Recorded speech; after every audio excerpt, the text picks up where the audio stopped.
बच्चों, मैं हूं सारांश गुप्ता और ई सरल की फिजिक्स रिवीजन सीरीज में आपका बहुत बहुत स्वागत है। तो देखो, अभी हम इलेक्ट्रोस्टैट के कुछ पार्ट अभी तक रिवाइज कर चुके हैं।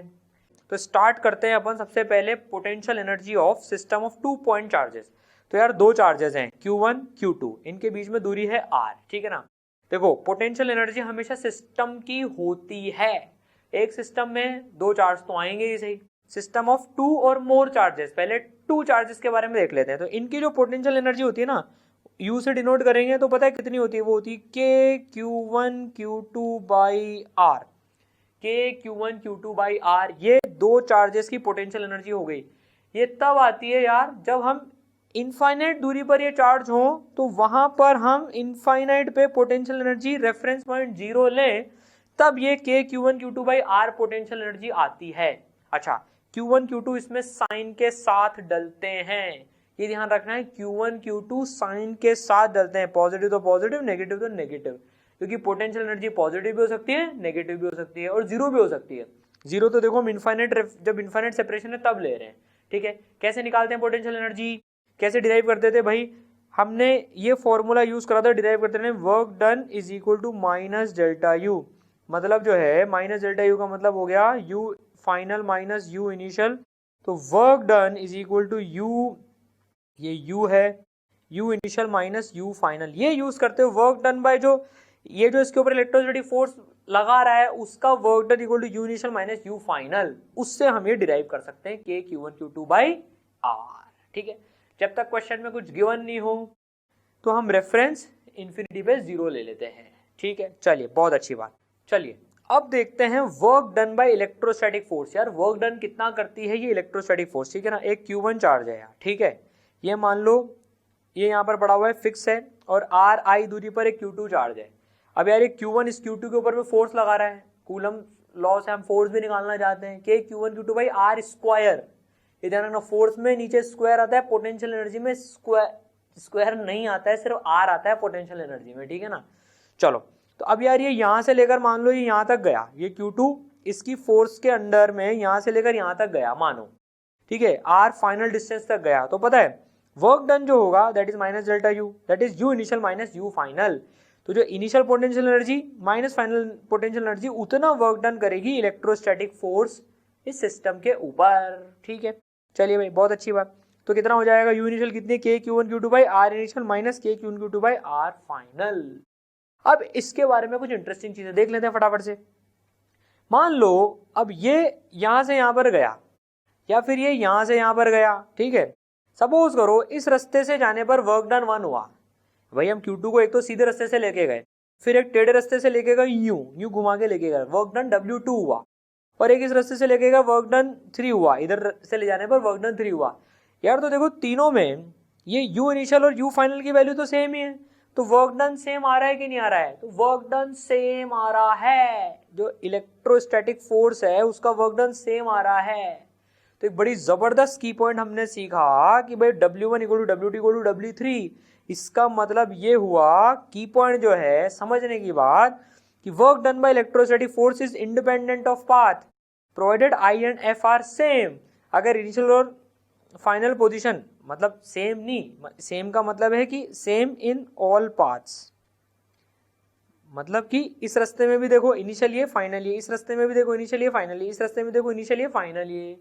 तो अगर इनिशियल पोजीशन और फाइनल पोजीशन फिक्स हो जाए तो फिर किसी भी रास्ते से ले जाओ आप, work done by electrostatic force same आने वाला है। ये तो पहली चीज हो गई, वेरी इंपॉर्टेंट पॉइंट, ठीक है। दूसरा पॉइंट देखें अपन, work done by electrostatic force in close loop is 0। यार अगर मान लो ये Q1 यहाँ पर फिक्स पड़ा हुआ है, ठीक है, Q2 यहाँ पर पड़ा हुआ है, Q2 को घुमा के अपन ऐसे घुमा के यहाँ लिया है, यार जहां से घुमाया था ना वहां पर ही वापस लिया है, यूं घुमा के वापस ले इस रास्ते में। तो आप देखो R initial equal to R final, दोनों सेम हो गए नहीं हो गए? R initial equal to R final हो गए नहीं हो गए? इस फॉर्मूले में डालो R इनिशियल R फाइनल के बराबर, तो वर्क डन कितना आ जाएगा? 0। मतलब एक क्लोज्ड पाथ में लेके जाएंगे, वापस वहीं के वहीं लेके आ जाएंगे उसी पोजीशन पर, तो वर्क डन 0 आ जाएगा। ये तो कंजर्वेटिव फोर्स की डेफिनेशन भी है, और हमको पता है इलेक्ट्रोस्टैटिक फोर्स क्या है? कंजर्वेटिव फोर्स है। शाबाश, बहुत बढ़िया। चलिए अगला की पॉइंट देखते हैं। ये मान लीजिए Q1 Q2 है, इनके बीच में दूरी है R इनिशियल। अब मान लो अपन Q1 Q2 दोनों को मूव कर रहे हैं, अभी तक तो हमने एक को मूव करके देखा था, अब हम दोनों को मूव कर रहे हैं, इसको यहाँ ले गए, इसको यहाँ ले गए, दोनों के बीच में सेपरेशन हो गया आर फाइनल, ठीक है ना। ये यहाँ से यहाँ चली गई, ये यहाँ से यहाँ चली गया चार्ज, है ठीक है। तो देखो वर्क डन तो भी के Q1 Q2 by R initial, क्योंकि इनिशियल पोटेंशियल एनर्जी वही है, और फाइनल पोटेंशियल एनर्जी के Q1 Q2 by are final. तो की पॉइंट क्या है, work done by electrostatic force for 2 point charges depend only on initial final separation not on the path taken. मतलब क्या, इनिशियल और फाइनल सेपरेशन पर ही work done depend करता है, किस रास्ते से लेके गए, कैसे लेके गए, इसको यूं लेके गए, इसको यूं लेके गए, इसको यूं घुमा के लेके गए, कैसे भी लेके गए, कोई फर्क नहीं पड़ेगा, इनिशियल और फाइनल सेपरेशन पर ही वर्क डन फर्क पड़ रहा है। समझ गए सर, अच्छे से समझ गए, बहुत अच्छे से समझ में आ गया। चलिए ठीक है, वर्क डन का केस समझ में आ गया सारा। अब potential energy of system of more than 2 point charges, अगर 2 से ज्यादा चार्जेस हो तो उस सिस्टम की पोटेंशियल एनर्जी क्या होगी। 2 की तो पढ़ ली, के Q1 Q2 बाई आर, 2 से ज्यादा होंगे तो सर क्या होगा, मान लो Q1 Q2 Q3 Q4 Q5 Q6, 6 charges ले लिया हमने। अब पोटेंशियल एनर्जी पूरे सिस्टम की कैसे होगी, ये तो फिर इसमें पता है क्या करते हैं, पता है क्या आपको, पता हो, याद होगा, पढ़ा भी था हमने यार, जब पूरा लेक्चर हमने पढ़ा था तो पढ़ा था ना। कहाँ मिलता है पूरा लेक्चर, ईसरल ऐप में मिलेगा आपको इसका पूरा लेक्चर, ठीक है। तो देखो कितना हो जाएगा, कैसे कैलकुलेट करेंगे, जो सारे पेयर्स हैं, डिफरेंट पेयर्स बना लो, उनकी पोटेंशियल एनर्जी लिख लो। पहले Q1 Q2 का एक पेयर बना लो, उसकी लिख लो, फिर Q1 Q3 Q1 Q4 Q1 Q5 Q1 Q6, ये पेयर्स हो गए। फिर अब Q2 ले लो, Q2 का वापस Q1 के साथ मत बनाना, क्योंकि Q1 के साथ तो सबकी पेयरिंग हो चुकी है, फिर Q2 Q3 बनाना, Q2 Q4 2 5 2 6 ऐसे करके बना। तो U system is algebraic summation of potential energy of all the possible pairs present in the system, जितने भी पेयर्स हैं उनके बीच की पोटेंशियल एनर्जी। तो यार टोटल पेयर्स कितने हो जाएंगे, परम्यूटेशन कॉम्बिनेशन लगाओ, कितने हो जाएंगे, नंबर ऑफ पेयर्स हो जाएंगे NC2 पेयर्स हो जाएंगे। यार PNC का बिल्कुल सिंपल सा फंडा है NC2, ठीक है। तो ये तो सिंपल सा केस हो गया, NC2 n पेयर्स हैं, सॉरी n चार्जेस हैं, तो NC2 number of total pairs होते हैं, ठीक है। तो ये कितना होता है यार, ये होता है n इंटू n माइनस 1/2, ठीक है। तो 6 में देख लेंगे, 6 इंटू 5/2, 15 पेयर्स बन जाएंगे इसमें, ठीक है। चलिए अब हम देखते हैं application of work energy theorem. Work energy theorem क्या कहता है, net work done equal to kinetic energy final minus kinetic energy initial, kinetic energy final minus kinetic energy initial. और नेट वर्क डन में हम सारी फोर्सेस का work लेते हैं, एक फोर्स का वर्क जो अभी हमने सीखा इलेक्ट्रोस्टैटिक फोर्स का work, that is you initial minus U final, ठीक है। चलिए तो देखिए इसमें कई ऐसे सवाल आ जाते हैं वर्क एनर्जी थ्योरम लगाने में, कुछ ऐसे सवाल आ जाते हैं। Q2 is release from rest at distance r, तो एक Q2 है, Q1 चार्ज तो फिक्स है, Q2 को r डिस्टेंस से रिलीज कर दिया, ठीक है।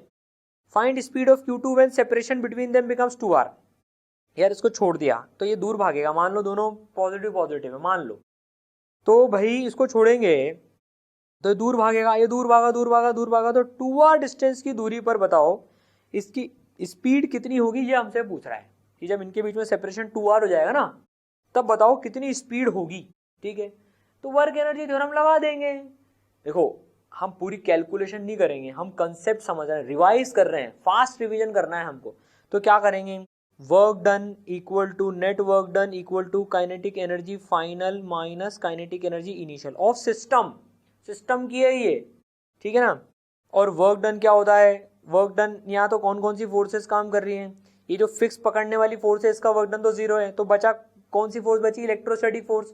तो इलेक्ट्रोस्टैटिक फोर्स का जो वर्क हो गया that is equal to kinetic energy final, भाई ये तो 0 ही है, इसकी काइनेटिक एनर्जी तो 0 ही है, इनिशियल भी 0 फाइनल भी 0, इसको तो पकड़ के रख रखा है, तो बस इसकी काइनेटिक एनर्जी बचेगी। तो kinetic energy final of second charge minus kinetic energy initial of second charge, मतलब Q2 की। तो बस इसको कर देंगे, इसको पता है सॉल्व करेंगे तो ये कुछ ऐसा आ जाएगा। तो देखो वर्क डन इंटरनल फोर्स का जो माइनस डेल्टा यू से कर कुरा के पूरा ये आंसर आ गया, ये वेलोसिटी आ गई इसकी यहाँ पर। इस तरीके से इसके सवाल करते हैं, ठीक है। आपको अगर इसके और सवाल प्रैक्टिस कर रहे हो तो आप पूरा लेक्चर देख लें इसका, वहां पर आपको काफी सारे क्वेश्चंस मिल जाएंगे, ठीक है। चलिए अब रिवाइज करते हैं हम interaction potential energy and self potential energy. अभी तक तो यार 2 पॉइंट चार्ज या 2 से ज्यादा पॉइंट चार्ज की पोटेंशियल एनर्जी देखी, लेकिन अब इंटरेक्शन पोटेंशियल एनर्जी क्या होती है और सेल्फ पोटेंशियल एनर्जी क्या होती है ये देखते हैं। देखो क्या होती है interaction potential energy, self energy. तो एक काम करते हैं, Q1 Q2 लेते हैं, इसको हमने ले लिया एक सिस्टम, ये दोनों चार्जेस मिलाकर एक सिस्टम बना रहे हैं। अब एक इनके बीच में दूरी है d, अब एक तीसरा चार्ज है Q0, ये सिस्टम के बाहर का चार्ज है, ये सिस्टम का पार्ट नहीं, सिस्टम के बाहर का चार्ज है, ठीक है ना। Q1 से इनिशियल डिस्टेंस, Q2 से इनिशियल डिस्टेंस गिवन है। अब मान लो ये Q0 जो है ना मूव करता है, चलो पहले पोटेंशियल एनर्जी लिख लेते हैं इनिशियल। इन तीनों की अगर पोटेंशियल एनर्जी लिखे हैं, तीनों की मिलाकर पोटेंशियल एनर्जी लिखें अगर, तो देखो 3C2 तीन चार्ज है तो 3C2 तीन पेयर आएंगे, Q1 Q2 का पेयर, Q1 Q0 का पेयर, Q2 Q0 का पेयर आ गया, ठीक है। अब मान लो ये जो Q0 है ये मूव करके यहाँ पहुँच जाता है, ये यहाँ से चल के, ये Q0 है ना, ये यहाँ से चल के यहाँ पहुँच जाता है। फाइनल डिस्टेंस R1F और ये R2F, ये इनिशियल पोजीशन थी और ये फाइनल पोजीशन थी। तो U फाइनल क्या हो जाएगी, K Q1 Q2 by D, K Q1 Q0 by R1F, K Q2 Q0 by R2F। अब इसमें देखो जो ये टर्म आ रहा है ना, जो कि सिस्टम के चार्जेस हैं, सिस्टम के जो चार्जेस हैं उनकी जो पोटेंशियल एनर्जी है, जैसे देखो ये वाला जो टर्म है ये कहलाता है सेल्फ पोटेंशियल एनर्जी। इस पूरी पोटेंशियल एनर्जी में जो सिस्टम के खुद के चार्जेस के बीच में जो पोटेंशियल एनर्जी है वो कहलाती है सेल्फ पोटेंशियल एनर्जी।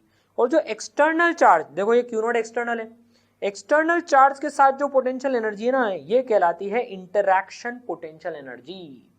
सेल्फ मतलब सिस्टम सेल्फ, खुद की पोटेंशियल एनर्जी, ठीक है ना। इंटरैक्शन पोटेंशियल एनर्जी बाहरी एलिमेंट के साथ में जो इंटरैक्शन हो रहा है उसकी पोटेंशियल एनर्जी कितनी है। तो इंटरैक्शन पोटेंशियल एनर्जी में सेल्फ पोटेंशियल एनर्जी काउंट नहीं होती है, समझ गए, ठीक है। तो सेल्फ खुद की और इंटरैक्शन बाहर वाले एलिमेंट्स के साथ। चलिए बहुत बढ़िया, समझ में आया interaction potential energy and self potential energy.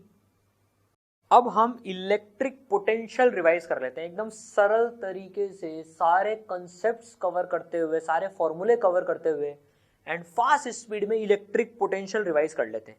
तो यार किसी सिस्टम का इलेक्ट्रिक पोटेंशियल निकालना है, मान लो ये सिस्टम ऑफ चार्जेस है, इसमें कितने चार्जेस हैं, 1 2 3 4, 4 चार्जेस हैं। इसके चक्कर में ए पॉइंट पे हमें पोटेंशियल निकालना होता है। तो क्या कंसेप्ट सीखा था हमने, पोटेंशियल क्या होता है, यहाँ सबसे पहले हम टेस्ट चार्ज रख देते हैं, पोटेंशियल निकालने के लिए टेस्ट चार्ज जेब में से निकाल के टेस्ट चार्ज रखते हैं, फिर इंटरैक्शन पोटेंशियल एनर्जी निकाल लेते हैं इस सिस्टम के साथ इस चार्ज की, और फिर Q0 से डिवाइड कर देते हैं। बिल्कुल वैसे ही प्रोसेस है। देखो हमने इलेक्ट्रिक फील्ड कैसे कैलकुलेट करी थी, मान लीजिए इन सब के चक्कर में इलेक्ट्रिक फील्ड कैलकुलेट करनी होती तो जेब में से एक टेस्ट चार्ज निकालते हैं, Q0 टेस्ट चार्ज निकाला, ए पॉइंट पे इलेक्ट्रिक फील्ड कैलकुलेट करनी थी तो यहाँ रखा, फोर्स कैलकुलेट करी, Q0 से डिवाइड कर दिया। ये हमने इस तरह से इलेक्ट्रिक फील्ड निकाली थी। पोटेंशियल कैसे निकाल रहे हैं, सेम प्रोसेस, टेस्ट चार्ज निकाला, यहाँ पे रखा, ए पे रखा भैया, ए पे पोटेंशियल निकालना है तो इंटरैक्शन पोटेंशियल एनर्जी निकाली, यू इंट का मतलब you interaction divided by Q0, ठीक है। तो पोटेंशियल जो है वो एक स्केलर क्वांटिटी है, ये Q0 तो टेस्ट चार्ज है, ठीक है। पोटेंशियल एक स्केलर क्वांटिटी है, पोटेंशियल एनर्जी क्या है भैया, स्केलर क्वांटिटी है, Q0 क्या है, चार्ज क्या है, स्केलर क्वांटिटी है। तो ये स्केलर क्वांटिटी है, पोटेंशियल जो है एक स्केलर क्वांटिटी है, ठीक है। इसका जो यूनिट है वो वोल्ट होता है, ऐसा यूनिट वोल्ट होता है, that is joule per coulomb. देखो joule per coulomb, joule per coulomb, ठीक है। Potential is scalar quantity, vector मत लगा देना, फोर्स वेक्टर होती है ना तो हमारी क्या जल्दीबाजी में आदत होती है, वेक्टर लगा देते हैं कई बार, ठीक है। चलिए अब डिफरेंट सेटअप के चक्कर में पोटेंशियल देख लेते हैं। सबसे बेसिक एलिमेंट क्या होता है, एक पॉइंट चार्ज होता है, तो एक पॉइंट चार्ज के चक्कर में पोटेंशियल देखते हैं। यहाँ पर पॉइंट चार्ज रखा हुआ है Q, R डिस्टेंस की दूरी पर एक पॉइंट है A, यहाँ पर पोटेंशियल निकालना है। तो पोटेंशियल कितना आता है, पोटेंशियल आता है KQ/R, K capital Q/R। Q को साइन के साथ रखा जाता है, देखिए पोटेंशियल नेगेटिव भी हो सकता है, पॉजिटिव भी हो सकता है और जीरो भी हो सकता है, ठीक है। तो KQ/R, इलेक्ट्रिक फील्ड होती थी KQ/R², लेकिन ये पोटेंशियल होता है KQ/R, KQ/R, एक पॉइंट चार्ज के चक्कर में R डिस्टेंस की दूरी पर। अब ये चाहे पॉइंट यहाँ पर R डिस्टेंस यहाँ पर हो तो भी KQ/R, यहाँ पर हो तो भी KQ/R, यहाँ पर हो तो भी KQ/R, ठीक है। अच्छा इधर किस डायरेक्शन में होगा बताइए, किस डायरेक्शन में होगा, मान लीजिए Q पॉजिटिव चार्ज है, फटाफट बताओ किधर होगा, सर इधर होगा, इस वाले डायरेक्शन में होगा, अरे नालायकों, पहले ही बोल दिया पोटेंशियल क्या है, स्केलर क्वांटिटी है, डायरेक्शन नहीं होता है। सर इस पॉइंट पे क्या होगा, बताओ बताओ बताओ, इस पॉइंट पे किस डायरेक्शन में होगा?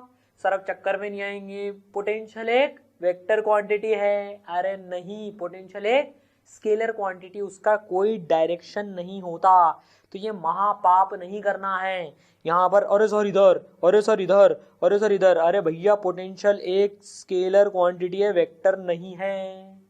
तो सिर्फ क्यू साइन के साथ जाएगा। हाँ, पॉजिटिव नेगेटिव जीरो कुछ भी हो सकती है, लेकिन वेक्टर नहीं, डायरेक्शन नहीं होता है इसका, ठीक है ना, मैग्नीट्यूड होता है। वो पॉजिटिव नेगेटिव जीरो कुछ भी हो सकता है, ठीक है। चलिए, बहुत अच्छी बात। चलिए, पॉइंट चार्ज के चक्कर में देख लिया। अब एक से ज्यादा चार्जेस हो तो मान लीजिए ये Q1 Q2 Q3 है, इस पॉइंट ए पर पोटेंशियल निकालना है इस सिस्टम के कारण से, तीनों से डिस्टेंस गिवन है, तो भैया ये भी प्रिंसिपल ऑफ सुपरपोजिशन फॉलो करता है। मतलब जोड़ दो साइन के साथ, बिल्कुल, KQ1/R1 plus KQ2/R2 plus KQ3/R3। अरे सर वेक्टर एडिशन, इसके चक्कर में यूं, इसके चक्कर में, इसके चक्कर में यूं। सर महापाप हम नहीं करते हैं, ये स्केलर क्वांटिटी है। ध्यान रखना, Q साइन के साथ जाता है। Q किसके साथ जाता है? साइन के साथ जाता है Q, ठीक है। चलिए, ये इंपॉर्टेंट चीज है, Q गोज विद साइन। चलिए, अब O पे पोटेंशियल निकालना है। फटाफट एक सवाल ले लिया हमने, Q माइनस 2Q 3Q रखा है, O पे पोटेंशियल निकालना है। A डिस्टेंस है, तो क्या होगा यार, चारों के चक्कर में लिख देंगे K minus 2Q/A plus K 3Q/A plus K Q/A plus K minus Q/A। जोड़ देंगे साइन के साथ तो K Q/A आ जाएगा। समझ गए? चलिए, अब देखते हैं हम पॉइंट चार्ज के चक्कर में तो देख लिया, और सिस्टम ऑफ चार्जेस के चक्कर में पोटेंशियल डिवाइस कर लिया फटाफट। अब देखते हैं यूनिफॉर्मली चार्ज रिंग है, एक रिंग है यार, यूनिफॉर्मली चार्ज है, Q चार्ज है, इसके सेंटर पे कितना पोटेंशियल होगा इसके चक्कर में? अब आप बताओ कितना होगा? सर KQ/R कैसे आता है ये? यार सारा का सारा चार्ज कितनी दूरी पर है, यहाँ पर DQ चार्ज ले लो, यहाँ पर भी DQ चार्ज ले लो। हर चार्ज कितनी दूरी पर है? हर चार्ज R की दूरी पर ही तो है, और सारे सारे DQ को मिला लेंगे तो यहाँ पर DQ मिला लेंगे तो यहाँ पर पूरा मिलके Q हो जाएगा। R डिस्टेंस की दूरी पर है तो KQ/R। पता है, अगर ये नॉन यूनिफॉर्मली चार्ज होती है ना रिंग, सेंटर की बात हो रही है, सिर्फ सेंटर की, मतलब मान लो ये Q सारा का सारा सिर्फ इसी एरिया में होता, मतलब एरिया में क्या, इसी लेंथ में होता Q, बाकी सब अनचार्ज होती तो भी KQ/R ही आता। यार अभी भी तो Q चार्ज सारा R डिस्टेंस की दूरी पर ही तो है, और ये स्केलर क्वांटिटी है, ठीक है। चलो, बहुत अच्छी बात, समझ गए सर, अच्छे से समझ गए, KQ/R रिवाइज्ड। अब देखते हैं थिन चार्ज स्फेरिकल सेल के सेंटर पे कितना होता है। एक शेल है, वही पानी पताशा गोलगप्पा, Q चार्ज डिस्ट्रीब्यूटेड है, इसके सेंटर पे, इसका सेंटर हर पॉइंट से कितनी कितनी दूरी पर है जहां पर चार्ज फैला हुआ है, 8 दूरी पर, तो इसके सेंटर पे भी कितना हो जाएगा, KQ/R। अभी सिर्फ सेंटर की बात कर रहे हैं, इधर उधर दूसरी जगह है ना, बाहर थोड़ा टाइम बाद में रिवाइज करेंगे इसको, हम अगले लेक्चर में रिवाइज करेंगे इसको अपन, ठीक है ना, कि थिन शेल, सॉलिड स्फीयर, इनके चक्कर में कितना कितना पोटेंशियल होता है अंदर बाहर सब जगह। अभी तो सिंपल चीज का रिवीजन कर रहे हैं सेंटर पे, ठीक है, KQ/R हो गया। चलिए, अब एक यूनिफॉर्मली चार्ज रिंग ले ली, उसके एक्सिस पर रिंग ले ली, यूनिफॉर्मली चार्ज रिंग है, इसके एक्सिस पर कितना होगा, ठीक है, तो ये इसका रेडियस है यार। Q चार्ज यूनिफॉर्मली डिस्ट्रीब्यूटेड है, ठीक है ना, तो इसके एक्सिस पे निकालने हमको अभी x डिस्टेंस की दूरी पर पॉइंट A है, तो भाई x डिस्टेंस की दूरी से ये जो डिस्टेंस है कितना है, एंगल थीटा मान लो, कितना है, √(x² + r², पाइथागोरस लगा लो यार, √(x² + r², डिस्टेंस है। हर चार्ज A पॉइंट से कितनी दूरी पर है, √(x² + r² की दूरी पर है, तो टोटल Q चार्ज भी पूरा का पूरा x² + r² की दूरी पर है, स्केलर क्वांटिटी है, वेक्टर का झंझट ही नहीं है, तो पोटेंशियल जो हो जाएगा KQ/√(x² + r²। अब बच्चों के इसमें ना कंफ्यूजन हो जाता है कि सर, मुझे भी होता था कई बार कि यार x² + r² है कि √(x² + r² है। आप पोटेंशियल का बेसिक फॉर्मूला याद रखो हमेशा, एक पॉइंट चार्ज के चक्कर में पोटेंशियल कितना होता है, KQ/R, तो यार K आ गया, Q आ गया, K आ गया, Q आ गया, नीचे R आ रहा है, एक वन डायमेंशन आ रही है डिस्टेंस में, तो यार जब यहाँ R आ रहा है और ये x² + r² ले लिया तो ये स्क्वायर हो गया ना डिस्टेंस का, स्क्वायर नहीं आता, यूनिट पावर आती है तो अंडर रूट तो लगेगा। कभी भी कंफ्यूजन हो ना, ऐसे बेसिक फॉर्मूले से यूनिट डायमेंशन से कंपेयर कर लिया करो। दिस इज प्लान बी, ठीक है ना। अच्छा सर, इसमें एक और चेक करने का तरीका बता दो यार। सेंटर पे देख लो, सेंटर पे कितना है। सेंटर पे अभी देखा, सेंटर से हर चार्ज r डिस्टेंस की दूरी पर है। x इक्वल टू 0 रख के देखो, x इक्वल टू 0 रख के देखेंगे तो k क्यू बाई आर आ रहा है क्या? आ रहा है, मतलब हमारा फॉर्मूला सही है। ठीक है, चलो यूनिफॉर्मली चार्ज रिंग के डिस्टेंस यहाँ पर देख लिया और सेंटर पे देख लिया। चलिए बहुत अच्छी बात। अब मान लीजिए कैपिटल क्यू चार्ज है, r डिस्टेंस की दूरी पर स्मॉल क्यू चार्ज है, तो पोटेंशियल क्या होता है? Interaction potential energy divide by Q charge. Test charge या कोई सा दूसरा भी चार्ज है, ठीक है। तो जो इंटरेक्शन पोटेंशियल एनर्जी होती है वो क्यू इंटू वी से भी कैलकुलेट कर सकते हैं। अब देखो रिवर्स मैपिंग कर रहे हैं अपन। इसके चक्कर में मान लो किसी ने हमको यहाँ पर पोटेंशियल दे दी, समझना देखो, मान लो किसी ने पोटेंशियल दे दी साहब 10 वोल्ट है यहाँ पर, और ये क्यू की वैल्यू दे दी 2 कूलम है। तो इन दोनों के बीच में जो इंटरेक्शन पोटेंशियल एनर्जी हो जाएगी ना, जिनकी पोटेंशियल एनर्जी हो जाएगी वो हो जाएगी 2 into 10 that is 20 joules. 20 joules की पोटेंशियल एनर्जी हो गई।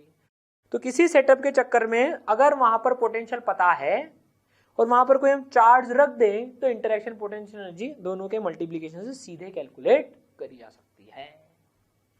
टेंटन हुआ रिवीजन फटाफट से। देखो सारा अभी बेसिक बेसिक बेसिक बेसिक चीजें हमने पोटेंशियल की देख ली, पोटेंशियल एनर्जी की देख ली, work done by electrostatic force हमने रिवाइज कर लिया। ठीक है, अब देखो एग्जाम का टाइम जैसे जैसे पास में आता है ना, हमें कई बार लगता है कि यार क्या अब मेरा कुछ हो सकता है क्या? मैंने यार पहले तो इतना इतना जो करना था वो तो मैं कर नहीं पाया, अब कुछ हो सकता है क्या? ये फीलिंग आती है, कई बार ये फीलिंग आती है।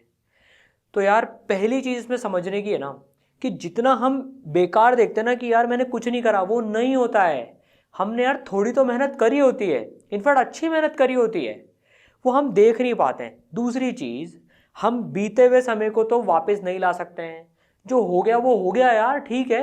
एक मैंने लाइफ में एक नया लेसन लिया है। अभी सब कुछ पैदा होते हैं हम सीख के नहीं आते हैं, नहीं तो लाइफ बड़ी मोनोटोनिक हो जाती है यार। ठीक है, मैंने कुछ गलतियां करी है पहले, ठीक है, आई एक्सेप्ट, वो बड़ी चीज है। और अब मैं पुराने टाइम की गलतियों को अब पीछे जाकर तो सही कर नहीं सकता हूँ, टाइम मशीन तो है नहीं। तो यार अब आने वाला जो समय उसमें मैं अपना बेस्ट दूंगा। एंड बिलीव मी, जिस दिन आपको ये फीलिंग आ गई ना, लाइफ है यार, अभी आगे लाइफ चलनी है, लंबी चलनी है लाइफ। अभी तो एग्जाम में भी टाइम है, हम सुधार सकते हैं। इस लेवल पर है तो इस लेवल से डेल्टा लेवल तो सुधारेंगे, फिर डेल्टा, फिर डेल्टा, फिर डेल्टा, ऐसे करके इंप्रूवमेंट करेंगे। एक एक चैप्टर एक एक एट अ टाइम लो यार, कोई दिक्कत नहीं है। मान लो सारे चैप्टर बेकार है, वो तो केस कभी होता भी नहीं है, सारे बेकार है, तो भी एक एक सीढ़ी हम चढ़ के कर सकते हैं। एक एक चैप्टर बाय चैप्टर का बढ़िया तरह से रिवीजन करके उसको मीडियम लेवल पे लाएंगे, स्ट्रॉन्ग लेवल पे लाएंगे। और निराश नहीं होना है बिल्कुल भी, दम ठोक के तैयारी करनी है, एकदम निराश बिल्कुल भी नहीं होना है। ठीक है, तो सबसे पहले हम देखते हैं calculation of electric potential from EFI। Electric field की मदद से इलेक्ट्रिक पोटेंशियल कैसे निकालते हैं भाई, हमने फॉर्मूला देखा था, ये डिराइव भी करा था इनफैक्ट। तो V final minus V initial, V potential है, ठीक है ना, is equal to minus of, minus sign का ध्यान रखना है, इंटीग्रेशन R इनिशियल से R final E dot dr। मतलब क्या है, अगर कोई एक सिस्टम है, बहुत सारे चार्जेस हैं उसमें, या कोई सा भी सिस्टम है, उसके चक्कर में कुछ इलेक्ट्रिक फील्ड है मान लीजिए, ठीक है ना। तो अगर मान लीजिए ये इनिशियल पॉइंट है, ये मान लीजिए फाइनल पॉइंट है, ठीक है ना, यहाँ पर पोटेंशियल है V है, यहाँ पर पोटेंशियल है V फाइनल, क्योंकि इलेक्ट्रिक फील्ड है, पोटेंशियल में वेरिएशन तो आएगा ही सही। तो इलेक्ट्रिक फील्ड अगर हमको पता है तो हम इस फॉर्मूले से पोटेंशियल निकाल सकते हैं, V final minus V initial equal to minus of E dot dr। ठीक है, चलिए भाई, बहुत अच्छी बात, वेरी इंपॉर्टेंट फॉर्मूला। अब देखिए एक एग्जांपल ले लेते हैं, इसकी फील लेते हैं। देखिए फिजिक्स यार रटने का सब्जेक्ट नहीं है। काफी सारे बच्चों को लगता है कि यार हमको फिजिक्स समझ में नहीं आती, फिजिक्स समझ नहीं आती। यार फिजिक्स से कभी मोहब्बत करके तो देखो भाई, फिजिक्स समझ के पढ़ोगे ना अगर, तो मजा आ जाएगा, इसकी फील आएगी ना फिजिक्स की।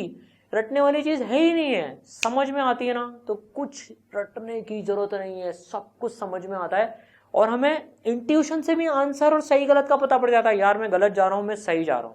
जैसे देखो समझते हैं इसको, एक रीजन में इलेक्ट्रिक फील्ड है 5 वोल्ट पर मीटर, इलेक्ट्रिक फील्ड वोल्ट पर मीटर भी होती है, तो 5 वोल्ट पर मीटर की इलेक्ट्रिक फील्ड है। इसका मतलब क्या है यार, पर मीटर में 5 वोल्ट का डिफरेंस आता जा रहा है। ये यूनिफॉर्म इलेक्ट्रिक फील्ड है। तो मानो यार x इक्वल टू 0 पर 25 वोल्ट पोटेंशियल है, तो हम जब x इक्वल टू 1 पे जाएंगे ना तो वहाँ 20 वोल्ट की पोटेंशियल हो जाएगी। फिर जा रहे हैं 15 वोल्ट, फिर 1 मीटर आगे गए 10 वोल्ट, फिर 1 मीटर आगे गए देखो 5 वोल्ट। तो हर 1 मीटर पे जाने पे कितने वोल्ट का डिफरेंस आ रहा है? 5 वोल्ट। इट्स दैट सिंपल, इतना सिंपल है ये, समझ लो तो इसको, फील ले लो तो। देखो इलेक्ट्रिक फील्ड 5 वोल्ट पर मीटर है, मतलब हर मीटर में यार 5 वोल्ट का ड्रॉप हो रहा है। देखो इलेक्ट्रिक फील्ड की डायरेक्शन में जा रहे हैं, ड्रॉप हो रहा है, इसलिए माइनस साइन है यहाँ पर, इसलिए नेगेटिव साइन है। तो इलेक्ट्रिक फील्ड की डायरेक्शन में जाते हैं पोटेंशियल ड्रॉप होता जा रहा है, हर मीटर में 5 वोल्ट ड्रॉप होता जा रहा है। तो पोटेंशियल का चेंज निकालना है तो इलेक्ट्रिक फील्ड को मल्टीप्लाई कर लो। यार 3 मीटर में चलेंगे तो कितना ड्रॉप हो जाएगा? 1 से 4 चलेंगे तो उसको 3 से मल्टीप्लाई करो, 5 इंटू 3 15 वोल्ट का डिफरेंस आ जाएगा। तो देखो 20 और 5 में 15 वोल्ट का डिफरेंस आ गया। ठीक है, एक और ऑब्जर्वेशन, इंपॉर्टेंट की पॉइंट है, हमेशा जब आपका कोई भी क्वेश्चन आप करेंगे, आंसर आया मान लीजिए, तो आप पता है इन सारी चीजों से जो अपन की पॉइंट्स पढ़ेंगे ना, इसे चेक भी कर सकते हैं। जैसे on moving in the direction of EFI electric potential decreases, electric field की डायरेक्शन में चलने से पोटेंशियल घटता है। तो आपका पोटेंशियल में चेंज मान लो नेगेटिव आया, इसका मतलब है कि आप इलेक्ट्रिक फील्ड की डायरेक्शन में चल रहे हैं। ये ध्यान रहेगा हमको, ये समझ में आ गया हमको, तो क्या होगा, कभी भी आंसर को हम क्रॉस चेक कर सकते हैं। हाँ यार इलेक्ट्रिक फील्ड की डायरेक्शन में चल रहे हैं, पोटेंशियल घटना ही चाहिए था, तो फाइनल पोटेंशियल इनिशियल से कम होगा। ठीक है, इसका उल्टा, on moving opposite to the direction of electric field intensity electric potential increases, इसके उल्टी डायरेक्शन में जाएंगे ना, इलेक्ट्रिक फील्ड की उल्टी डायरेक्शन में जाएंगे तो पोटेंशियल बढ़ेगा। देखो पोटेंशियल बढ़ रहा है। ठीक है, चलिए वेरी गुड। अब मान लीजिए ये इलेक्ट्रिक फील्ड इधर है, ये पोटेंशियल ऐसे घटता जा रहा है इलेक्ट्रिक फील्ड की डायरेक्शन में। अब यहाँ पर एक पॉजिटिव चार्ज रखा हुआ है। अब देखो पॉजिटिव चार्ज इलेक्ट्रिक फील्ड की डायरेक्शन में जाएगा, इसको खुला छोड़ दिया, पॉजिटिव चार्ज को अगर यहाँ से छोड़ दिया तो हमको पता है इसके ऊपर फोर्स इलेक्ट्रिक फील्ड की डायरेक्शन में लगेगी, तो ये इधर जाएगा। इंपॉर्टेंट पॉइंट क्या, positive charge if left free moves from higher potential to lower potential, positive charge को अगर खुला छोड़ देना तो वो हायर पोटेंशियल से लोअर पोटेंशियल की तरफ जाएगा। ठीक है, रिवाइज्ड। चलो एक और इसका उल्टा रिवाइज करते हैं। अगर सर नेगेटिव चार्ज हो तो उसके ऊपर फोर्स इस वाली डायरेक्शन में लगेगी, तो वो इधर भागेगा। तो नेगेटिव चार्ज जो है वो किधर भागेगा, अगर उसको खुला छोड़ दिया जाए तो वो लोअर पोटेंशियल से हायर पोटेंशियल की तरफ जाता है। ठीक है, आप इसमें ना एक ही चीज याद रखो, देखो पॉजिटिव चार्ज का याद रखो, नेगेटिव चार्ज का दिमाग में रख लेना, उसका उल्टा होता है। दोनों चीजें याद मत रखो, एक याद रखो, पॉजिटिव चार्ज को छोड़ दें तो वो हायर से लोअर जाता है बस, नेगेटिव का नहीं, पॉजिटिव को छोड़ दें तो वो हायर से लोअर जाता है, तो नेगेटिव लोअर से हायर जाएगा।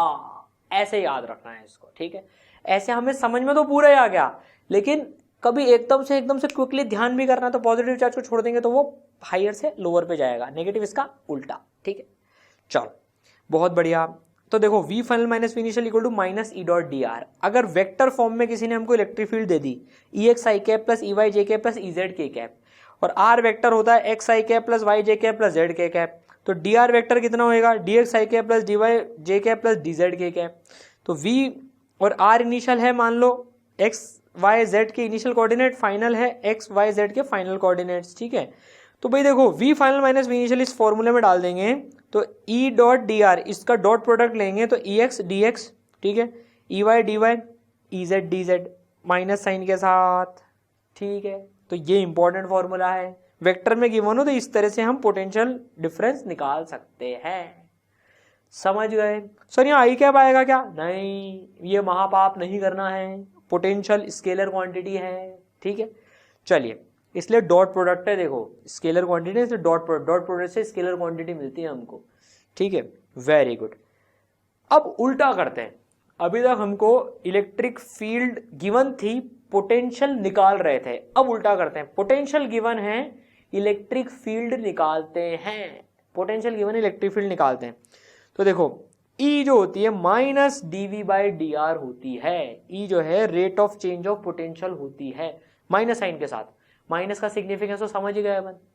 अब देखो अगर x डायरेक्शन में इलेक्ट्रिक फील्ड निकालनी है, x डायरेक्शन की इलेक्ट्रिक फील्ड, तो माइनस डो v/डो x। सर ये u टेढ़ा कैसे हो गया? ये होता है भैया पार्शियल डिफरेंशिएशन, पार्शियल डिफरेंशिएशन होता है ये, है ना। इसमें y और z को कांस्टेंट रखते हैं। अगर मान लो v जो है पोटेंशियल एक फंक्शन है, x y z का कोई फंक्शन है, मान लो x square plus y square plus z x y कुछ है, रैंडमली एक्स वाई जेड का फंक्शन है, तो वाई जेड को कांस्टेंट मानते हुए एक्स के रेस्पेक्ट में डिफरेंशिएट कर देते, तो ई एक्स आ जाता है। ई वाई में वाई के रेस्पेक्ट में डिफरेंशिएट कर देंगे, पार्शियल डिफरेंशिएशन एक्स और जेड कांस्टेंट रखते हुए, और ई जेड निकालनी हो तो जेड के रेस्पेक्ट में कर देंगे एक्स और वाई कांस्टेंट रखते हुए। यहाँ जेड आ गया तो यहाँ बचे हुए कांस्टेंट, यहाँ वाई आ गया बचे हुए कांस्टेंट, एक्स आ गया बचे हुए कांस्टेंट। तो जो ई हो जाएगी ना electric field minus do V by do X I cap J cap, और ये इधर के कैप।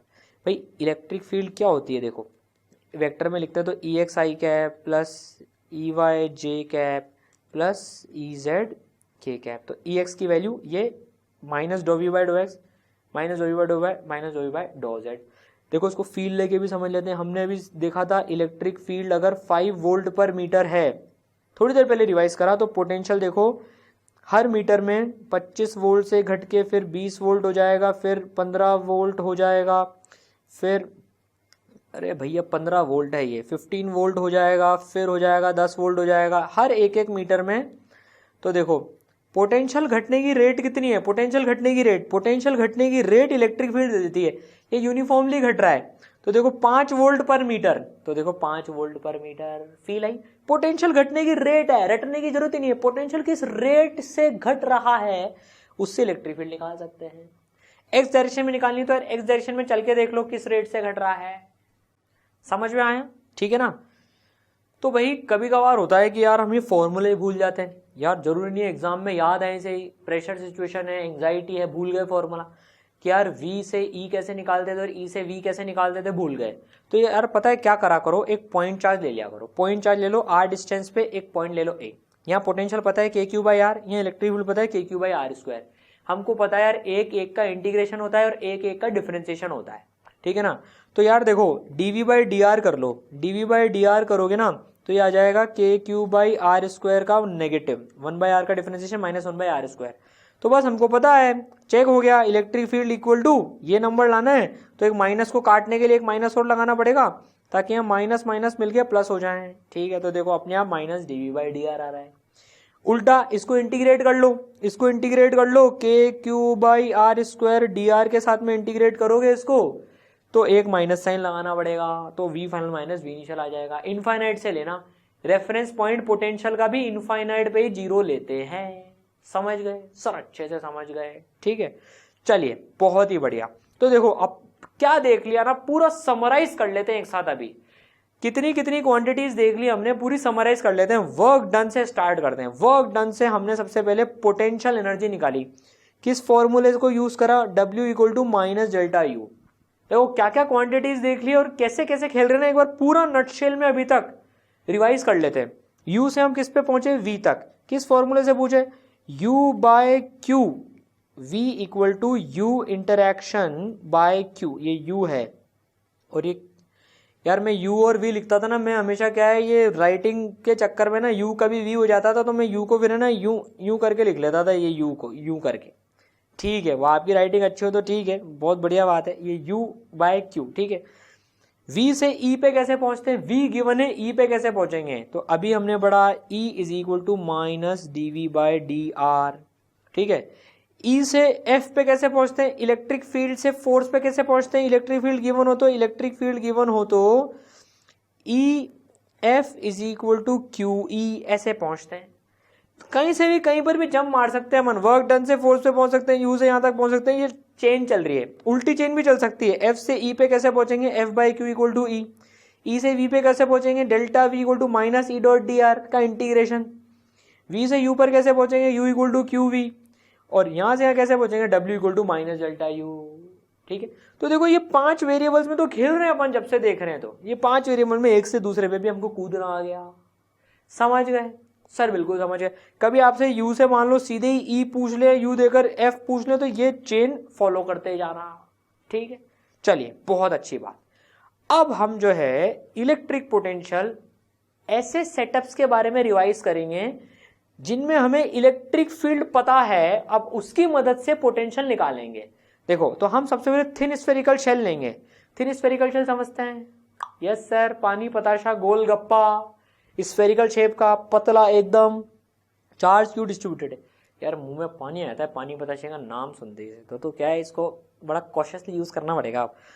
तो देखो क्यू चार्ज डिस्ट्रीब्यूटेड है, यूनिफॉर्मली डिस्ट्रीब्यूटेड है, इसके चक्कर में इलेक्ट्रिक फील्ड रिवाइज कर चुके हैं, भूलना नहीं चाहिए आपको। अब याद है ना आपको? देखो सर याद है क्या? याद है, बिल्कुल याद है हमको सर।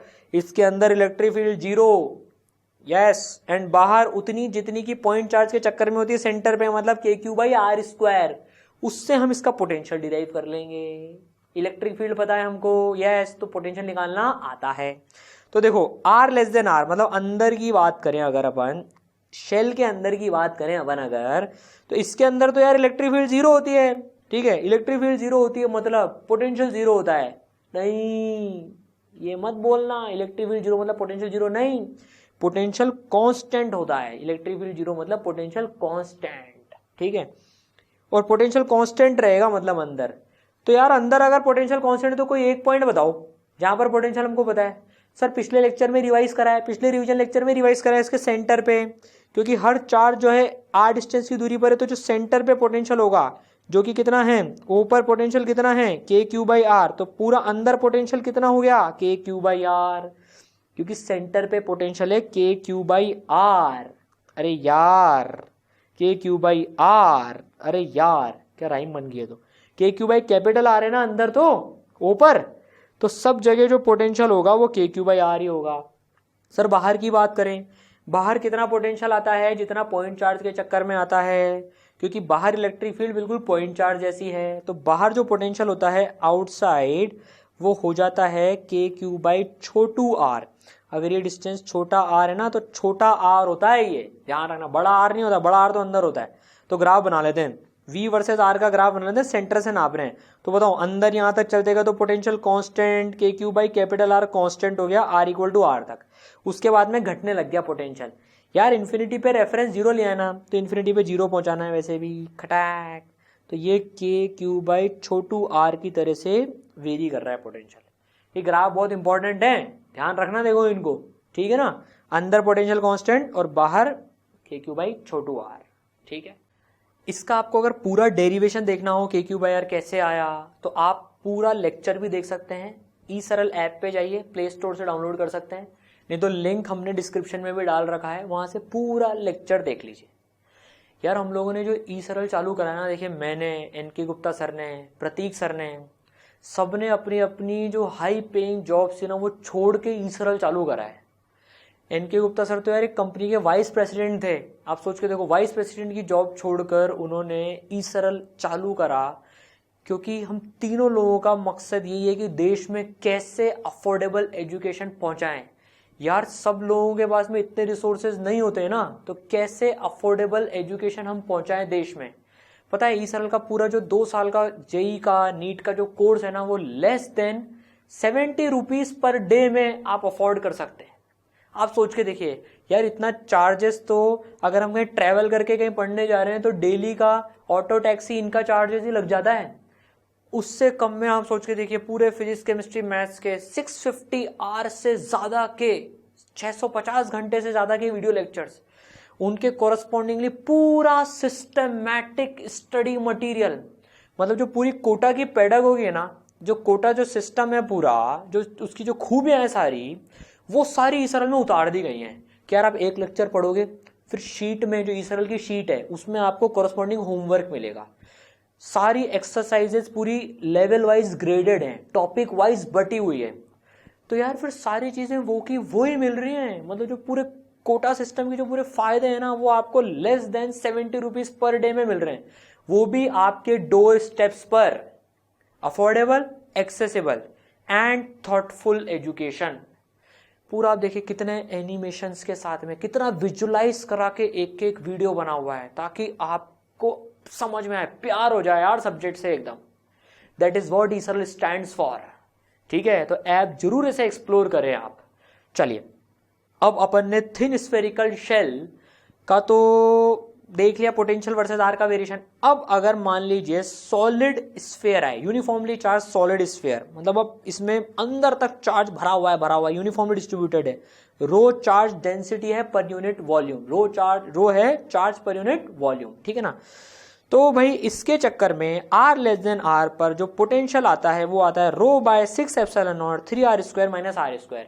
इसका डेरिवेशन हम यहाँ नहीं कर रहे हैं क्योंकि तो रिवीजन वीडियो है, डेरिवेशन के लिए आप पूरा लेक्चर देख सकते हैं, ठीक है ना, बड़े अच्छे से डिराइव कराए वहां पर।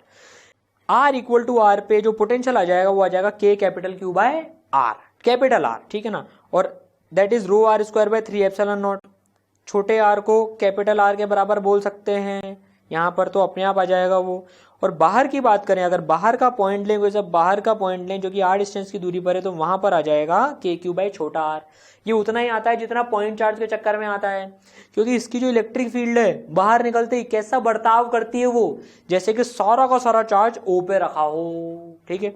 तो ग्राफ बना लेते हैं इसका। तो इसका ग्राफ सेंटर पे, तो सेंटर पे r इक्वल टू 0 डालेंगे तो rho r square by 2 epsilon naught आ जाएगा। सरफेस पे rho r square by 3 epsilon naught आ जाएगा यहाँ पर। तो इसका ग्राफ कुछ ऐसा ग्राफ आता है, एक इंपॉर्टेंट ग्राफ है, देखो ये इसका ग्राफ कुछ ऐसा ग्राफ आता है, और इनफाइनाइट पे 0 जो रेफरेंस पॉइंट लेते हैं अपन, ठीक है। Revised, very good.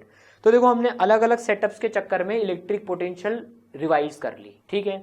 इनके चक्कर में हम इलेक्ट्रिक फील्ड पहले ही देख चुके थे, इलेक्ट्रिक फील्ड की मदद से इलेक्ट्रिक पोटेंशियल रिवाइज करी, ठीक है, बहुत बढ़िया। अब हम देखते हैं इक्विपोटेंशियल सरफेस क्या होता है। रिवाइज करते हैं पूरा इक्विपोटेंशियल सरफेस को और इसकी प्रॉपर्टीज भी रिवाइज करेंगे, ठीक है। तो क्या होता है इक्विपोटेंशियल सरफेस? जैसे इसका नाम है, नाम में मतलब छुपा है, इक्वी मतलब बराबर, पोटेंशियल सरफेस, तो वो सरफेस जिसके हर पॉइंट पे पोटेंशियल बराबर हो वो इक्विपोटेंशियल सरफेस कहलाता है। It is a surface which have same potential at each and every point of it, हर एक पॉइंट पर सेम पोटेंशियल हो, ठीक है, बहुत बढ़िया। तो Q ये क्या है? Q का पॉइंट चार्ज है ये, ठीक है ना, Q का पॉइंट चार्ज है। तो देखो यार, r डिस्टेंस की दूरी पर इसका पोटेंशियल होता है KQ बाय छोटा r। तो अगर मैं इस सर्कल पे जाऊं, इस सर्कल के हर पॉइंट पे जो कि इससे r डिस्टेंस की दूरी पर है उस पर पोटेंशियल होगा KQ बाय छोटू r, KQ बाय छोटू r। तो ये सर्कल इक्विपोटेंशियल सरफेस हुआ क्या? नहीं, ये सरफेस नहीं है, तो लाइन है। लेकिन आप देखो अपन तो 2D में सोच रहे हैं, जरा विजुलाइज करो ये 3D में। यार एक पॉइंट चार्ज है Q, उससे R इधर जाओ इधर जाओ इधर जाओ इधर जाओ इधर जाओ इधर जाओ, सब जगह सेम डिस्टेंस ही तो आ रहा है। तो ये जो स्फेरिकल सरफेस है ये इक्विपोटेंशियल सरफेस हो गया। तो इस पॉइंट चार्ज के लिए r डिस्टेंस पे जो स्फेरिकल सरफेस है ये इक्विपोटेंशियल सरफेस हो गया। इसके हर पॉइंट पे जो पोटेंशियल है वो KQ बाई R है, इसलिए इक्विपोटेंशियल सरफेस हो गया, ठीक है। चलिए भाई, बहुत अच्छी बात। Electric field must be perpendicular to equipotential surface. अब जो इलेक्ट्रिक फील्ड है वो इक्विपोटेंशियल सरफेस के परपेंडिकुलर होती है, ठीक है। ये देखिए पॉइंट चार्ज के चक्कर में इलेक्ट्रिक फील्ड, इसके चक्कर में इक्विपोटेंशियल सरफेस बनाया है, अभी स्फेयर सारे हैं, ठीक है। तो एक स्फेयर ये हो गया, एक ज्यादा डिस्टेंस पे भी मान लीजिए ये R1 डिस्टेंस पे ये स्फेयर और R2 डिस्टेंस पे ये स्फेयर हो गया, ये दोनों इसके लिए इक्विपोटेंशियल सरफेस है। यार यहाँ पर पोटेंशियल है KQ बाय R1, यहाँ पर पोटेंशियल है KQ बाय R2, तो ये एक इक्विपोटेंशियल सरफेस और ये दूसरा इक्विपोटेंशियल सरफेस। देखिए इलेक्ट्रिक फील्ड इनके परपेंडिकुलर है क्या? बिल्कुल है। तो electric field perpendicular to equipotential surface होती है। चलिए, बहुत अच्छी बात। अगर हम net work done by electrostatic force देखें, एक चार्ज पार्टिकल को मूव करा के जिसका कि स्टार्टिंग और and point same same equipotential surface पे हो तो वो 0 आता है। कहने का मतलब क्या है यार, अगर एक सरफेस से किसी पॉइंट से चार्ज को मूव करा के, भाई हमने चार्ज को यहां से मूव करा के यहां पर मूव करा दिया, यहां पर ये यहां तक मूव करा दिया इक्विपोटेंशियल सरफेस के एक पॉइंट से दूसरे पॉइंट तक, तो यार वर्क डन कितना हुआ? 0 हुआ, क्योंकि यहां जितनी पोटेंशियल है यहां भी उतनी पोटेंशियल है। तो पोटेंशियल में कोई चेंज नहीं आया, मतलब पोटेंशियल एनर्जी में कोई चेंज नहीं आया। यार पोटेंशियल में कोई चेंज नहीं आया तो पोटेंशियल एनर्जी में भी कोई चेंज नहीं आया। यस, तो पोटेंशियल एनर्जी में कोई चेंज नहीं आया तो वर्क डन 0 हुआ, ठीक है। तो इक्विपोटेंशियल सरफेस के एक पॉइंट से यहां ले जाएं तो भी वर्क डन 0 होगा। सर यहां से यहां ले जाएं तो, अरे तो नहीं होगा, क्योंकि ये तो दोनों अलग अलग इक्विपोटेंशियल सरफेसेस हैं। ये अगर मान लो 10 वोल्ट का है, रैंडम नंबर ले रहे हैं कोई सा, और ये मान लो 15 वोल्ट का है, इलेक्ट्रिक फील्ड की डायरेक्शन में जाते हैं तो पोटेंशियल घटता है। ये 15 वोल्ट का इक्विपोटेंशियल सरफेस है, ये 10 वोल्ट का इक्विपोटेंशियल सरफेस है। तो एक सरफेस से दूसरे में तो ले जाने में तो वर्क डन होगा अलग अलग पोटेंशियल में, लेकिन एक ही में ले जाने में 0 होगा, ठीक है। चलिए, बहुत अच्छी बात। Two different equipotential surface, ES का मतलब है equipotential surface, can never intersect each other because two values of potential at same point is not possible. तो यार ऐसा नहीं हो सकता कि इंटरसेक्ट कर जाएं, यार ये 15 वोल्ट का और ये 10 वोल्ट का, तो भैया इस पॉइंट पे क्या पॉसिबल ही नहीं है, ये पॉसिबल नहीं है, ये इंटरसेक्ट आपस में नहीं कर सकते, क्योंकि इसके हिसाब से 10 होना चाहिए हर पॉइंट पे, इसके हिसाब से 15 होना चाहिए, तो यार ये पॉइंट कंफ्यूज हो जाएगा ना कि 10 होएगा कि 15 होएगा, ये केस पॉसिबल नहीं है। समझ गए? ठीक है, तो रिवाइज हो गया इक्विपोटेंशियल सरफेस। सबसे पहले देखते हैं हम यार इलेक्ट्रिक डायपोल होता क्या है quickly. Electric dipole is a pair of equal and opposite point charges Q and minus Q separated by distance G। तो यार एक नेगेटिव चार्ज है, एक पॉजिटिव चार्ज है जो कि डिस्टेंस G से सेपरेटेड है, तो ये डायपोल बन जाता है। ठीक है, चलिए भाई बहुत अच्छी बात। इस डायपोल का हमने देखा था डायपोल मोमेंट होता है, एक और फिजिकल क्वांटिटी होती है डायपोल मोमेंट। तो डायपोल माइनस Q से प्लस Q की तरफ हमने ये एरो बना दिया, D डिस्टेंस है। ठीक है, तो डायपोल मोमेंट क्या होता है?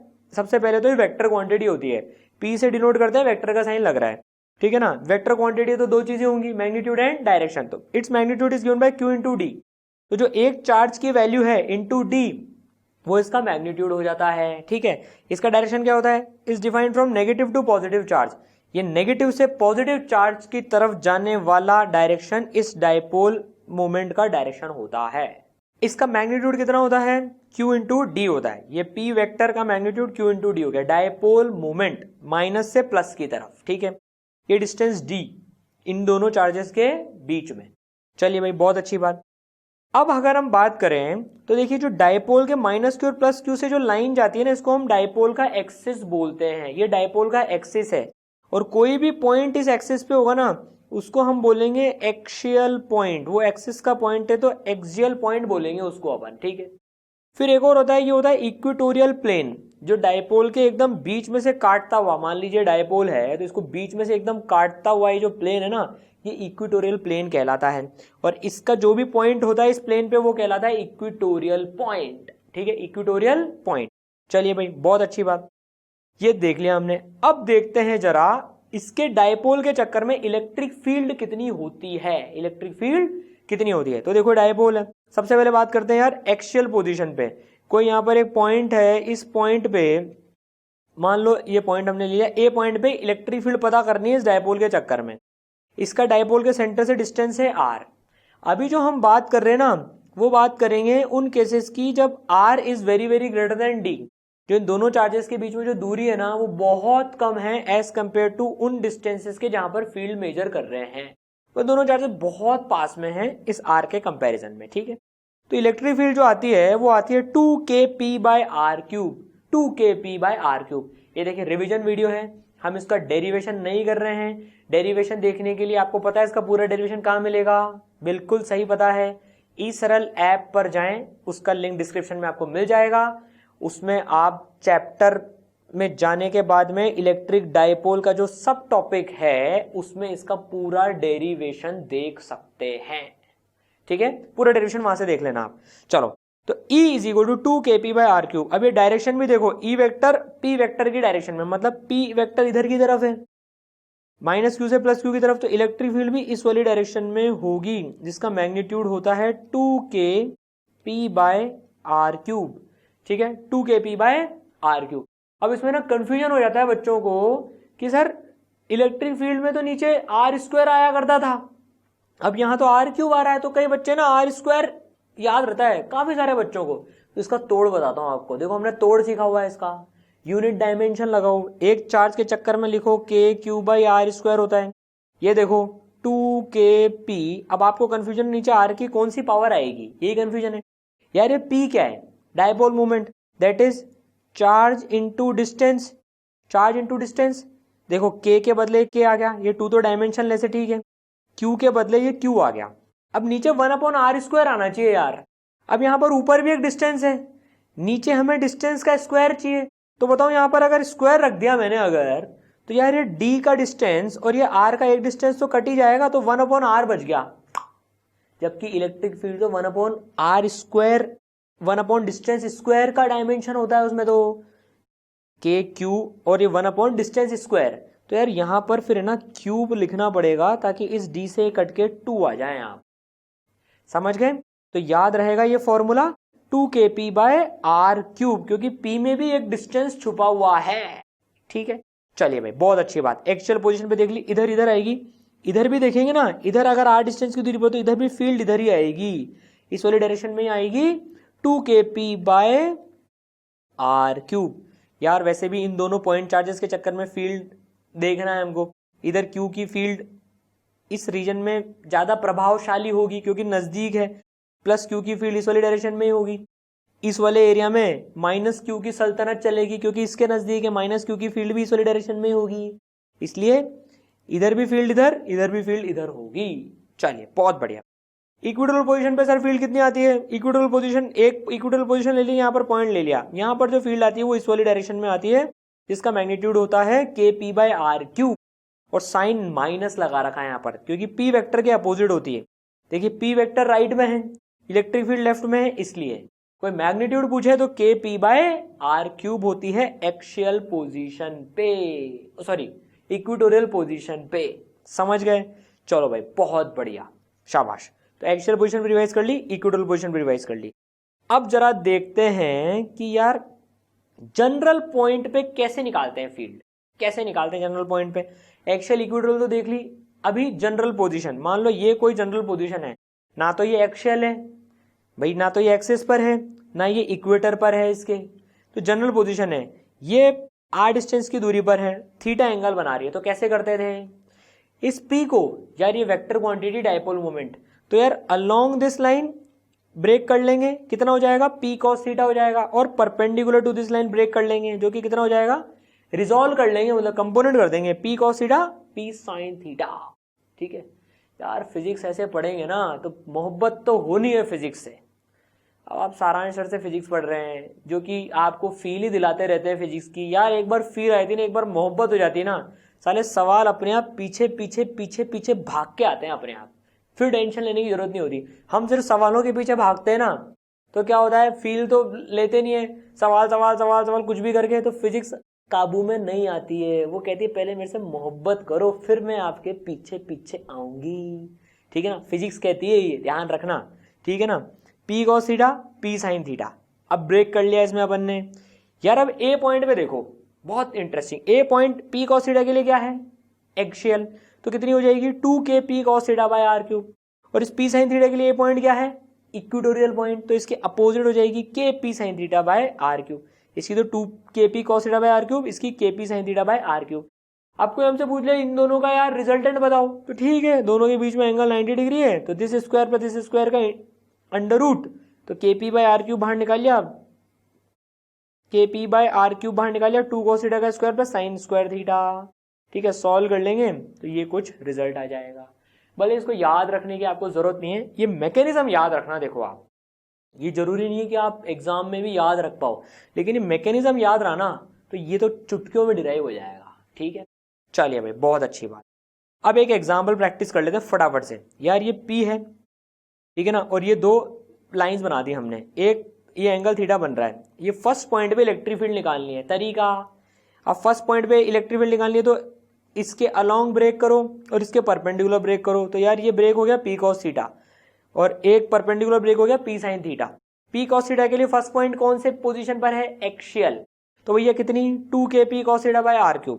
इस p sin थीटा के लिए क्या है? इक्वेटोरियल, तो भाई उल्टे डायरेक्शन में इसके अपोजिट kp sin थीटा/r³। इसका रिजल्टेंट कर लेंगे, नेट आ जाएगी। आई कैप जे कैप में भी लिख सकते हैं। ठीक है ना सर, सेकंड पॉइंट होता, इस पॉइंट पे इलेक्ट्रिक फील्ड निकालनी है इस डायपोल के चक्कर में, तो कैसे करेंगी? वही कंपोनेंट तो वही हुए, इसके अलोंग और इसके परपेंडिकुलर। p sin थीटा के लिए ये पॉइंट कौन सा है? एक्सियल पॉइंट है, तो देखो 2kp sin थीटा/r³। p sin theta वाले डायपोल के लिए ये एक्सियल है, तो 2kp sin थीटा/r³। p cos theta वाले के लिए इक्वेटोरियल है, तो kp cos थीटा/r³। इनका रिजल्टेंट फील्ड आ जाएगी। Physics made so easy, physics is actually easy. ये डिपेंड करता है यार आपने पढ़ी कैसे है फिजिक्स, बस सारा इसका खेल है।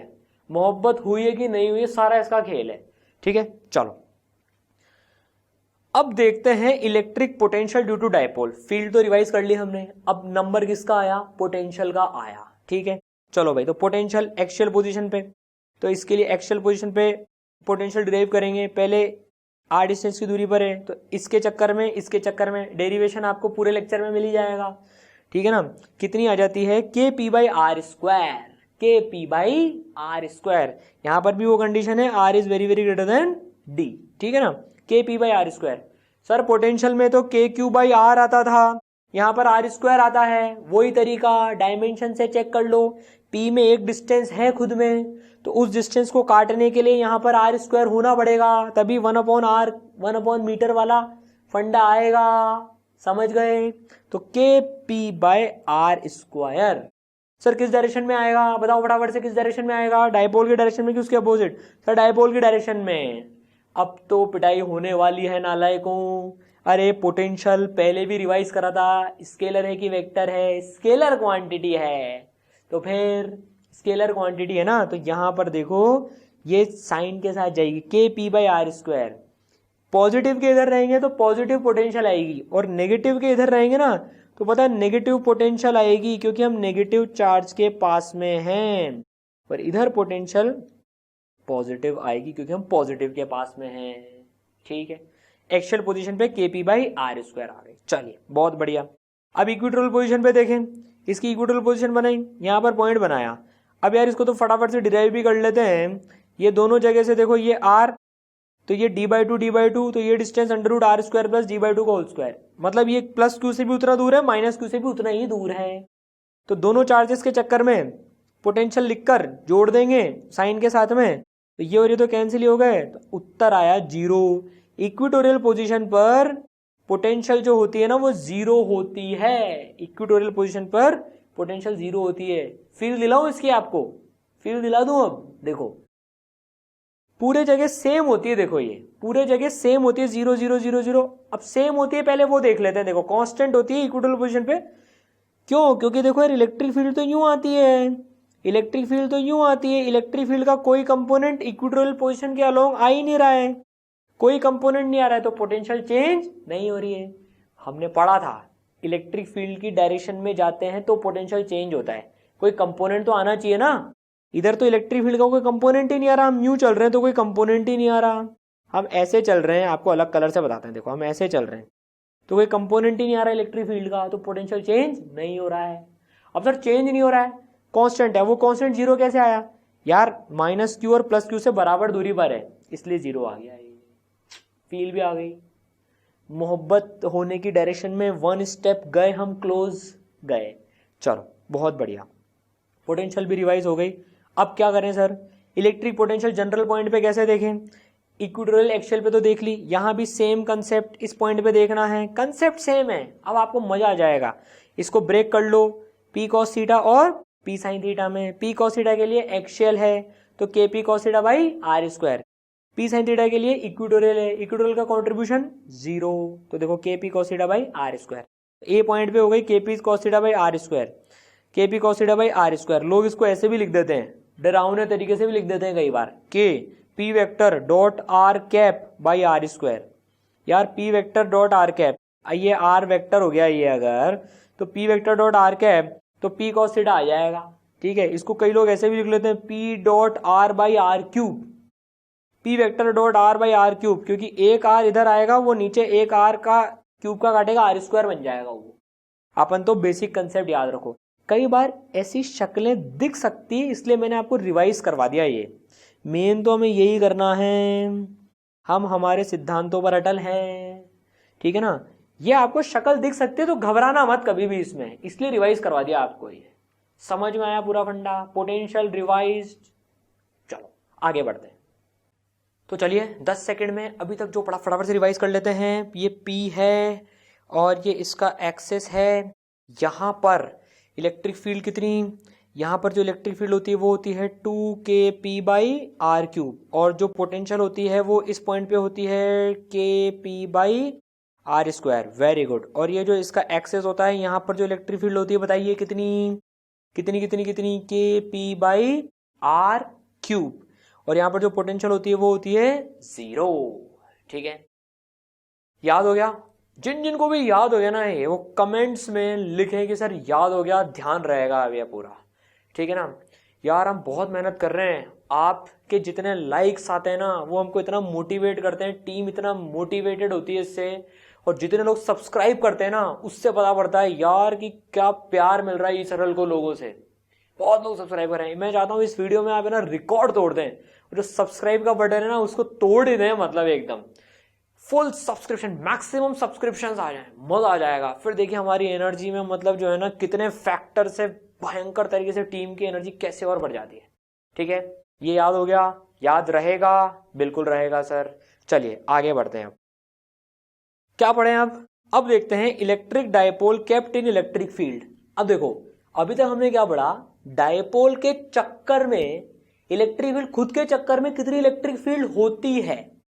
अब हम क्या पढ़ेंगे कि डायपोल को एक्सटर्नल इलेक्ट्रिक फील्ड में रखने पर क्या इंपैक्ट होता है, क्या क्या चीजें होती है। ठीक है ना, दूसरी इलेक्ट्रिक फील्ड में, एक्सटर्नल इलेक्ट्रिक फील्ड में डायपोल को रखा है। पहले हमने डायपोल की खुद की इलेक्ट्रिक फील्ड पढ़ी, अब किसी और फील्ड में डायपोल को रखे तो क्या हो रहा है वो देख रहे हैं।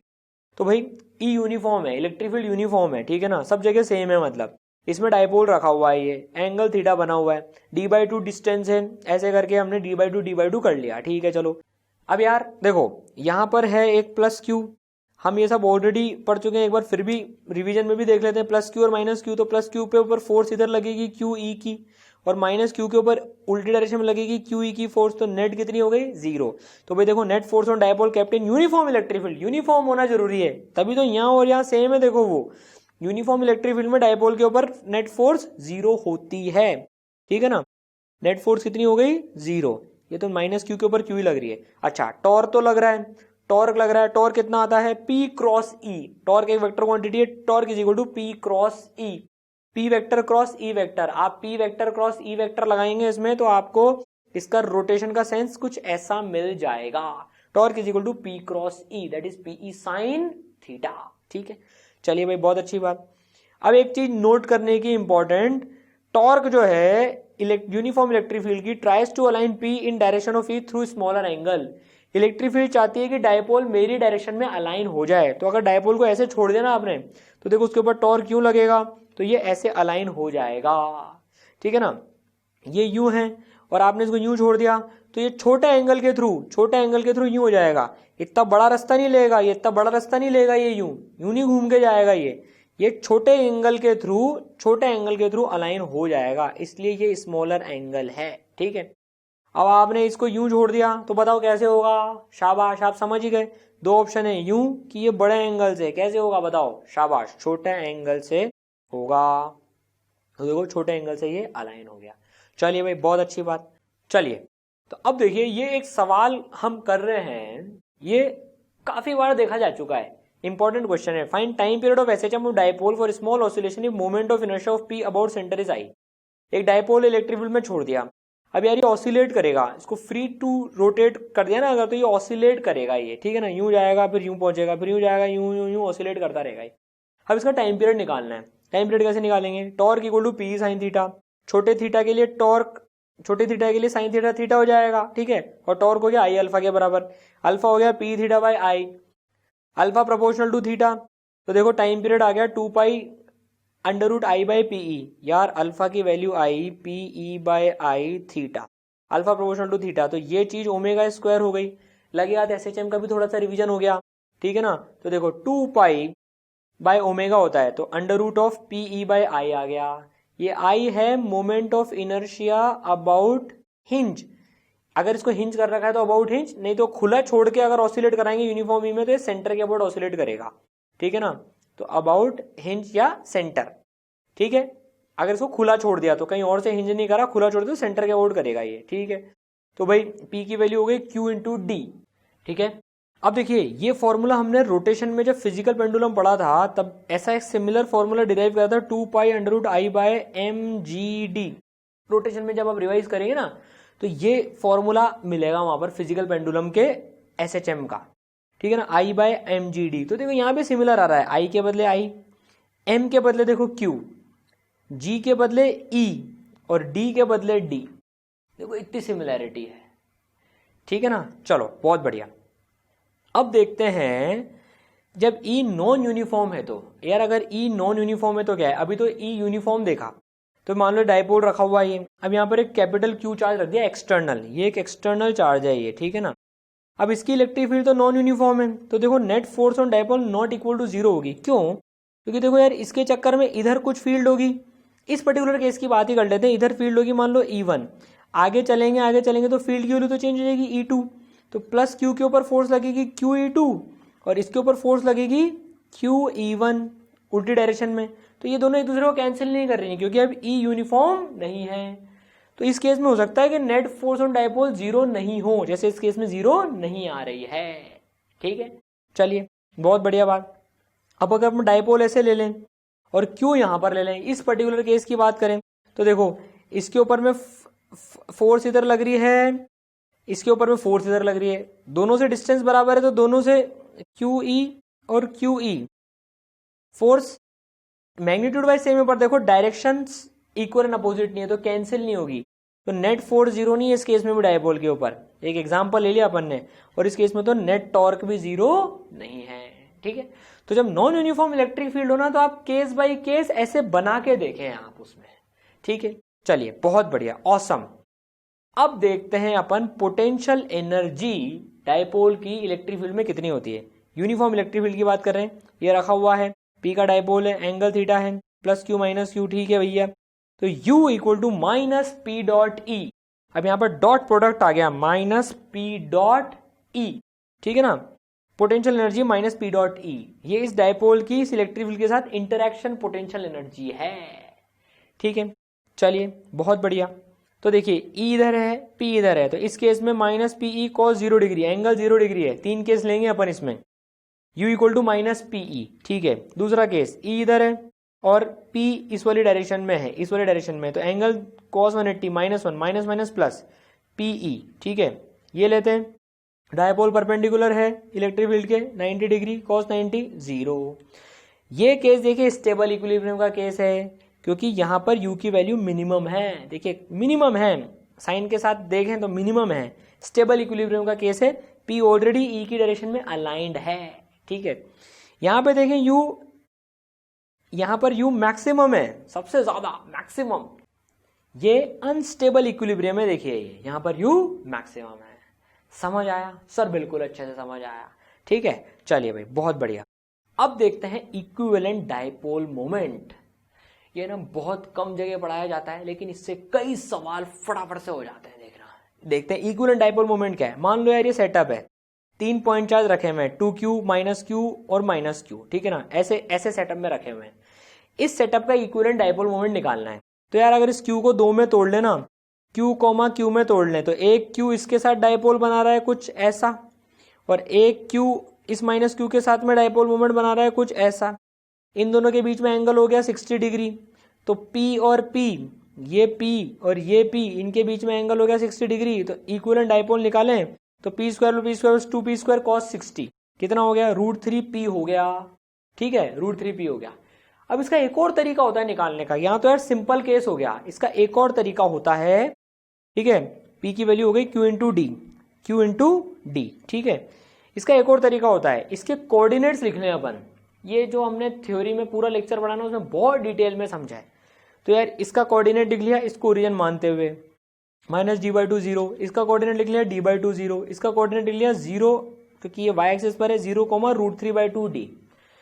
अब अगर हम ये फॉर्मूला लगाए ना, P equal to summation of QI RI, इनके पोजीशन वेक्टर्स का मल्टीप्लीकेशन इनके चार्ज के साथ में विद साइन, और सबको सम कर दें, तो पता है ये अपने आप उसके बराबर आ जाएगा, √3QD J। ये पता है आपको कब यूजफुल होगा, जब रैंडमली आपको कहीं पे चार्जेस गिवन है, कुछ चार्जेस गिवन है और उनके कोऑर्डिनेट्स गिवन है, तो अब आप ये वाला फॉर्मूला लगाएं।